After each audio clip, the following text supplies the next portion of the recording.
The United States committed an act of war against an ally. We stabbed an ally in the back. It's an economic Pearl Harbor. It was an attack on a critical piece of energy infrastructure without warning. Oh, actually, with warning. I guess Joe Biden admitted that he was going to do it before he did it.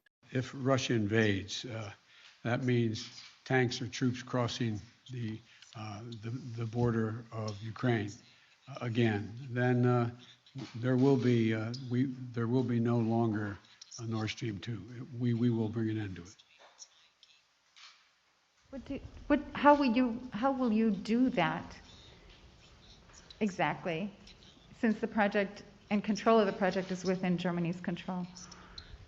We will, I promise you, we'll be able to do it. So Germany may say, we are going to resume our role as Europe's strongest economy, which means we're dumping the thing that weakens us the most, the euro. If it wasn't for Germany, there wouldn't be a euro.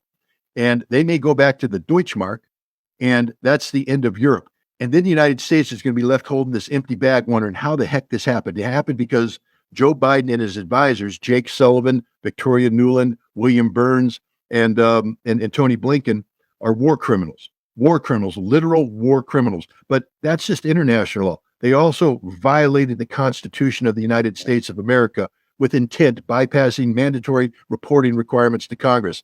This is an evil, evil administration, because that's what evil is. When you violate the law to inflict harm on others without any legitimacy. And the goal here was to bring harm to the German people. Joe Biden knew that by blowing up this infrastructure on the eve of what could have been a cold winter, thank goodness it wasn't. But it had been, there could have been dead Germans instead of just uncomfortable Germans. But he's destroyed an economy. He's put people out of work. They did it. They destroyed it. The sad thing is that everybody knows we did it. Literally everybody knows we did it. But the mainstream media has been silent. Cy Hirsch, again, I've known him for 25 years, and I didn't know anything about this story before it was published. Normally, we talk weekly, sometimes daily, depending on his mood. But I had no clue this was happening until it was published, which is the way it should be.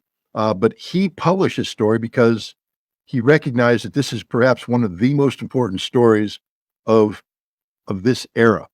This is a story that is resonating in Germany. He doesn't give a lot of interviews, and he gave an interview to Berliner Zeitung, I think it was, and it's resonating. German politicians are waking up, and this is the reality. This may, the blowback from this, because this shows just the short-sightedness of the Biden administration. We're going to shut down Russian gas, replace it with American gas. But the Germans are waking up, and the blowback could be A, Germany no longer is a member of NATO. Why would you stay in a club that doesn't want you? Why would you stay in a club that stabs you in the back? B, America's military bases in Germany may be shut down. There's a lot of movement right now within German politicians to do just that. And if the German people get angry enough, that could happen. C, the end of the European Union.